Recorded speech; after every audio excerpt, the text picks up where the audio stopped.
Our first speaker is Jason Aukerman. Jason is a lifelong student with nearly a decade of development and nonprofit marketing experience. He currently serves as the coordinator for programming and development at the Center for Ray Bradbury Studies. How cool is that? Jason holds 2 master's degrees, an MBA and an MA in English, and is currently working on his PhD in American Studies. His primary focus is on 20th century science fiction, fantasy, and horror. So additionally, he teaches literature and writing courses for IUPUI and Olivet Nazarene University. Please help me welcome Jason to the stage. All right. Well, thrilled to be here. I'm going to start off with a question. Oh, man, they already started the ticker? Are you kidding me? All right, all right. Where do you see yourself in 5 years?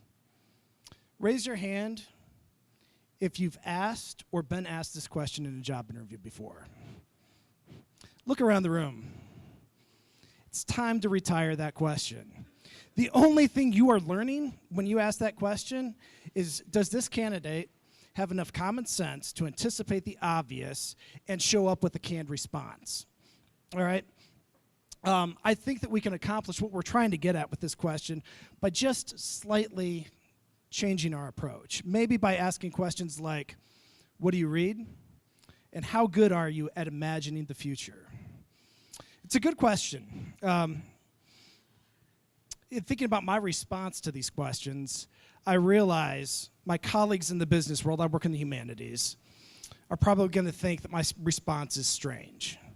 Because instead of talking about the latest Franklin Covey publication or what I just read in Forbes, I'm probably going to talk about Martians.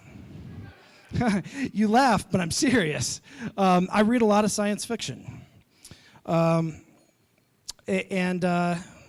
know that sharing that is probably going to get me labeled, as some socially awkward super nerd, but I'm going to risk that label because overwhelming research and evidence shows that what we read affects how we think.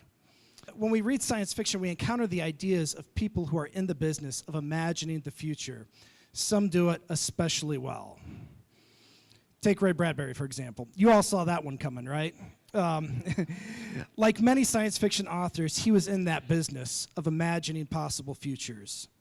His most celebrated work, Fahrenheit 451, was written and published almost 7 decades ago. And in it, he imagined technology that was impossible in the late 40s and early 50s, but it's commonplace today. Things like automatic electronic 24/7 access to your bank account, wall-sized television screens in nearly every home, and people interacting with multiple screens at the same time. And on the more sinister end of the spectrum, 24-hour electronic, omnipresent surveillance of citizens. We're living in that reality today. Ray Bradbury was fond of saying